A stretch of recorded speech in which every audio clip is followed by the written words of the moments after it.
Judges chapter 5. On that day Deborah and Barak, son of Abinoam, sang this song. When the princes take the lead in Israel, when the people volunteer, bless the Lord. Listen, O kings, give ear, O princes, I will sing to the Lord. I will sing praise to the Lord, the God of Israel. O Lord, when you went out from Seir, when you marched from the land of Edom, the earth trembled, the heavens poured out rain, and the clouds poured down water.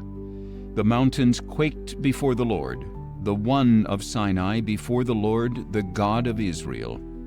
In the days of Shamgar, son of Anath, in the days of Jael, the highways were deserted, and the travelers took the byways.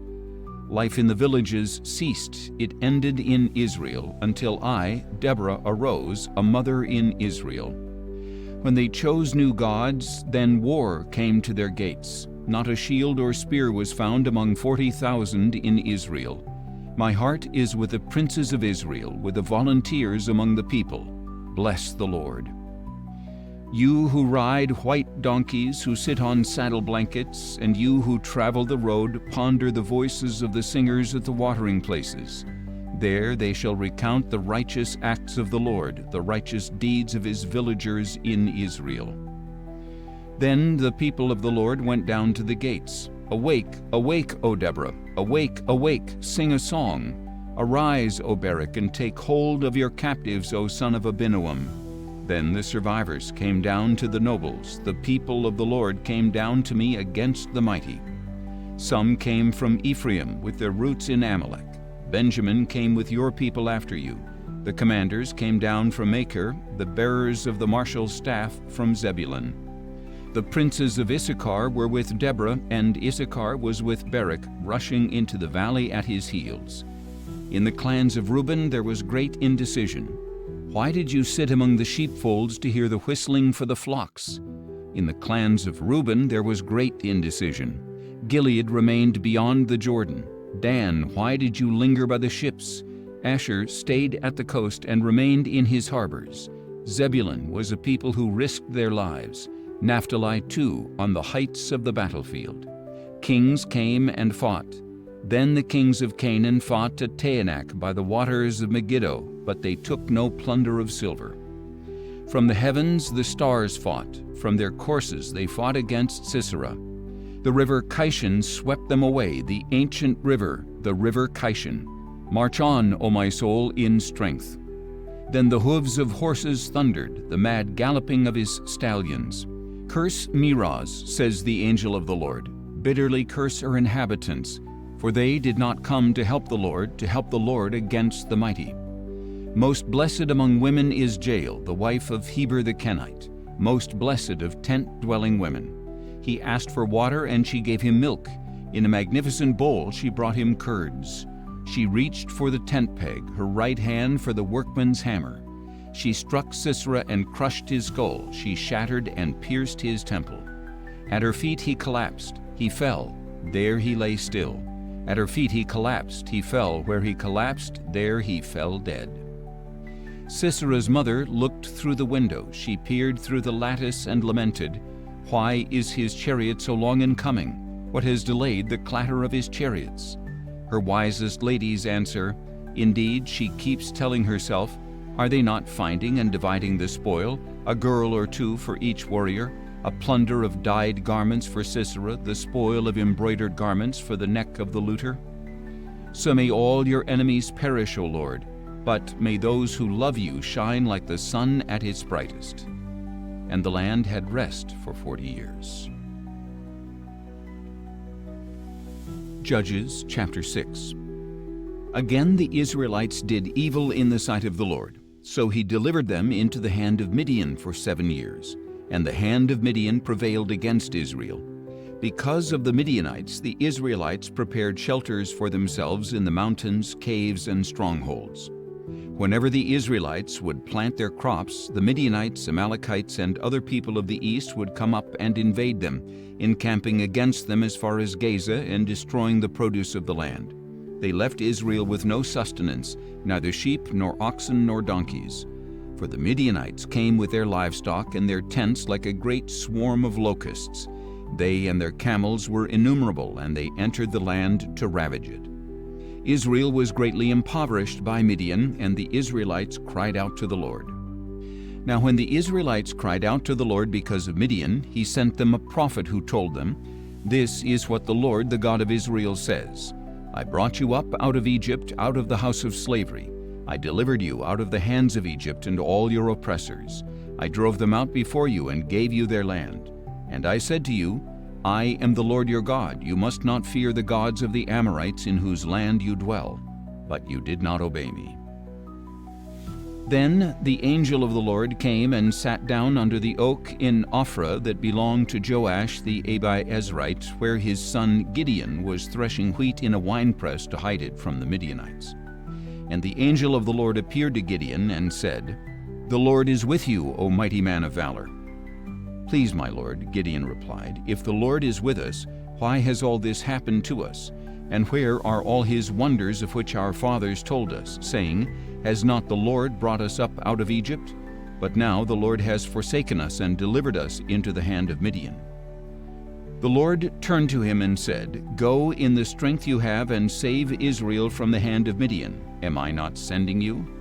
"Please, my lord," Gideon replied, "how can I save Israel? Indeed, my clan is the weakest in Manasseh, and I am the youngest in my father's house." "Surely I will be with you," the Lord replied, "and you will strike down all the Midianites as one man." Gideon answered, "If I have found favor in your sight, give me a sign that it is you speaking with me. Please do not depart from this place until I return to you. Let me bring my offering and set it before you." And the Lord said, "I will stay until you return." So Gideon went in and prepared a young goat and unleavened bread and an ephah of flour. He placed the meat in a basket and the broth in a pot and brought them out to present to him under the oak. And the angel of God said to him, "Take the meat and the unleavened bread, lay them on this rock, and pour out the broth." And Gideon did so. Then the angel of the Lord extended the tip of the staff that was in his hand and touched the meat and the unleavened bread. And fire flared from the rock and consumed the meat and the unleavened bread. Then the angel of the Lord vanished from his sight. When Gideon realized that it was the angel of the Lord, he said, "Oh no, Lord God, I have seen the angel of the Lord face to face." But the Lord said to him, "Peace be with you. Do not be afraid, for you will not die." So Gideon built an altar to the Lord there and called it, "The Lord is Peace." To this day it stands in Ophrah of the Abiezrites. On that very night the Lord said to Gideon, "Take your father's young bull and a second bull 7 years old, tear down your father's altar to Baal and cut down the Asherah pole beside it. Then build a proper altar to the Lord your God on the top of this stronghold. And with the wood of the Asherah pole you cut down, take the second bull and offer it as a burnt offering." So Gideon took 10 of his servants and did as the Lord had told him. But because he was too afraid of his father's household and the men of the city, he did it by night rather than in the daytime. When the men of the city got up in the morning, there was Baal's altar torn down, with the Asherah pole cut down beside it, and the second bull offered up on the newly built altar. "Who did this?" they said to one another. And after they had investigated thoroughly, they were told, "Gideon, son of Joash, did it." Then the men of the city said to Joash, "Bring out your son. He must die because he has torn down Baal's altar and cut down the Asherah pole beside it." But Joash said to all who stood against him, "Are you contending for Baal? Are you trying to save him? Whoever pleads his case will be put to death by morning. If Baal is a god, let him contend for himself with the one who has torn down his altar." So on that day Gideon was called Jerubbaal, that is to say, "Let Baal contend with him," because he had torn down Baal's altar. Then all the Midianites, Amalekites, and other people of the east gathered together, crossed over the Jordan, and camped in the valley of Jezreel. So the Spirit of the Lord came upon Gideon, who blew the ram's horn and rallied the Abiezrites behind him. Calling them to arms, Gideon sent messengers throughout Manasseh as well as Asher, Zebulun, and Naphtali, so that they came up to meet him. Then Gideon said to God, "If you are going to save Israel by my hand, as you have said, then behold, I will place a fleece of wool on the threshing floor. If there is dew only on the fleece and all the ground is dry, then I will know that you are going to save Israel by my hand, as you have said." And that is what happened. When Gideon arose the next morning, he squeezed the fleece and wrung out the dew, a bowl full of water. Then Gideon said to God, "Do not be angry with me. Let me speak one more time. Please allow me one more test with the fleece. This time let it be dry and the ground covered with dew." And that night God did so. Only the fleece was dry, and dew covered the ground. Judges chapter 7. Early in the morning, Jerubbaal, that is, Gideon, and all the men with him camped beside the spring of Harod. And the camp of Midian was north of them in the valley near the hill of Moreh. Then the Lord said to Gideon, "You have too many people for me to deliver Midian into their hands, lest Israel glorify themselves over me, saying, 'My own hand has saved me.' Now therefore proclaim in the hearing of the people, 'Whoever is fearful and trembling may turn back and leave Mount Gilead.' So 22,000 of them turned back, but 10,000 remained. Then the Lord said to Gideon, "There are still too many people. Take them down to the water, and I will sift them for you there. If I say to you, 'This one shall go with you,' he shall go. But if I say, 'This one shall not go with you,' he shall not go." So Gideon brought the people down to the water, and the Lord said to him, "Separate those who lap the water with their tongues like a dog from those who kneel to drink." And the number of those who lapped the water with their hands to their mouths was 300 men. All the others knelt to drink. Then the Lord said to Gideon, "With the 300 men who lapped the water I will save you and deliver the Midianites into your hand, but all the others are to go home." So Gideon sent the rest of the Israelites to their tents, but kept the 300 men who took charge of the provisions and ram's horns of the others. And the camp of Midian lay below him in the valley. That night the Lord said to Gideon, "Get up and go down against the camp, for I have delivered it into your hand. But if you are afraid to do so, then go down to the camp with your servant Purah and listen to what they are saying. Then your hands will be strengthened to attack the camp." So he went with Purah his servant to the outposts where armed men were guarding the camp. Now the Midianites, Amalekites, and all the other people of the east had settled in the valley like a swarm of locusts, and their camels were as countless as the sand on the seashore. And as Gideon arrived, a man was telling his friend about a dream. "Behold, I had a dream," he said, "and I saw a loaf of barley bread come tumbling into the Midianite camp. It struck the tent so hard that the tent overturned and collapsed." His friend replied, "This is nothing less than the sword of Gideon, son of Joash the Israelite. God has delivered Midian and the whole camp into his hand." When Gideon heard the dream and its interpretation, he bowed in worship. He returned to the camp of Israel and said, "Get up, for the Lord has delivered the camp of Midian into your hand." And he divided the 300 men into 3 companies and gave each man a ram's horn in one hand and a large jar in the other containing a torch. "Watch me and do as I do," Gideon said. "When I come to the outskirts of the camp, do exactly as I do. When I and all who are with me blow our horns, then you are also to blow your horns from all around the camp, and shout, 'For the Lord and for Gideon.'" Gideon and the 100 men with him reached the outskirts of the camp at the beginning of the middle watch, just after the changing of the guard. They blew their horns and broke the jars that were in their hands. The 3 companies blew their horns and shattered their jars. Holding the torches in their left hands and the horns in their right hands, they shouted, "A sword for the Lord and for Gideon." Each Israelite took his position around the camp, and the entire Midianite army fled, crying out as they ran. And when the 300 rams' horns sounded, the Lord set all the men in the camp against one another with their swords. The army fled to Bethshittah toward Zerorah, as far as the border of Abel-Meholah near Tabbath. Then the men of Israel were called out from Naphtali, Asher, and all Manasseh, and they pursued the Midianites. Gideon sent messengers throughout the hill country of Ephraim to say, "Come down against the Midianites and seize the waters of the Jordan ahead of them as far as Beth-barah."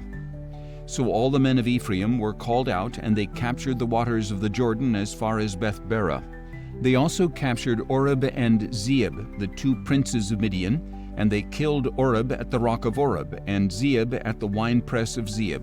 So they pursued the Midianites and brought the heads of Oreb and Zeeb to Gideon on the other side of the Jordan. Judges chapter 8. Then the men of Ephraim said to Gideon, "Why have you done this to us? Why did you fail to call us when you went to fight against Midian?"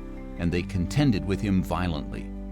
But Gideon answered them, "Now what have I accomplished compared to you? Are not the gleanings of Ephraim better than the grape harvest of Abiezer? God has delivered Oreb and Zeeb, the two princes of Midian, into your hand. What was I able to do compared to you?" When he had said this, their anger against him subsided.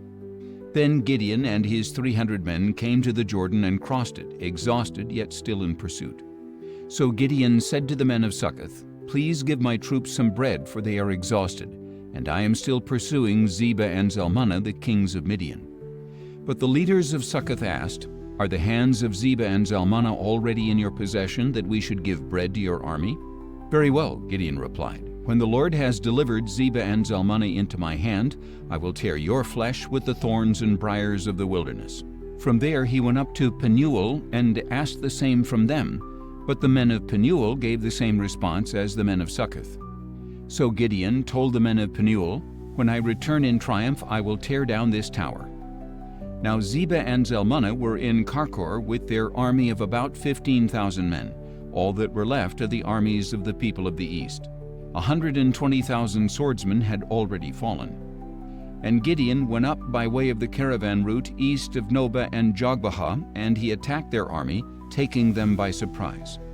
When Zebah and Zalmunna fled, Gideon pursued and captured these two kings of Midian, routing their entire army. After this, Gideon, son of Joash, returned from the battle along the ascent of Heres. There he captured a young man of Succoth and interrogated him. The young man wrote down for him the names of the 77 leaders and elders of Succoth.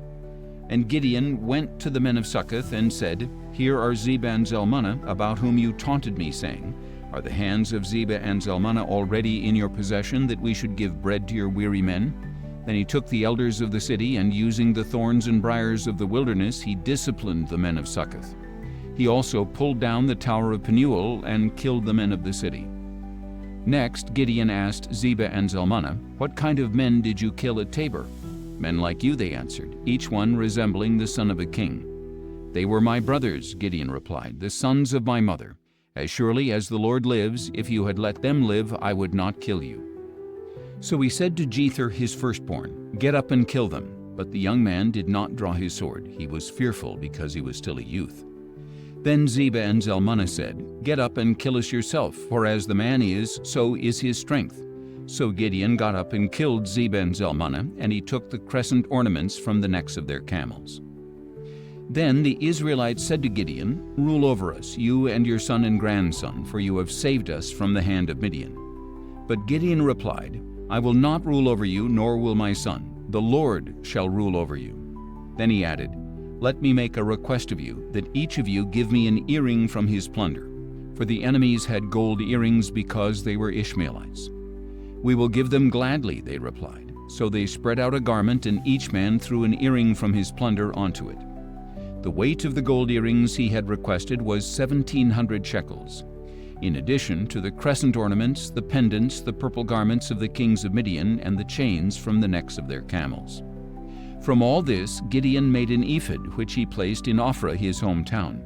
But soon all Israel prostituted themselves by worshiping it there, and it became a snare to Gideon and his household. In this way, Midian was subdued before the Israelites and did not raise its head again. So the land had rest for 40 years in the days of Gideon, and he, Jerubbaal, son of Joash, returned home and settled down. Gideon had 70 sons of his own, since he had many wives. His concubine who dwelt in Shechem also bore him a son, and he named him Abimelech. Later, Gideon, son of Joash, died at a ripe old age and was buried in the tomb of his father Joash in Ophrah of the Abiezerites. And as soon as Gideon was dead, the Israelites turned and prostituted themselves with the Baals, and they set up Baal-berith as their god. The Israelites failed to remember the Lord their God, who had delivered them from the hands of all their enemies on every side. They did not show kindness to the house of Jerubbaal, that is Gideon, for all the good things he had done for Israel.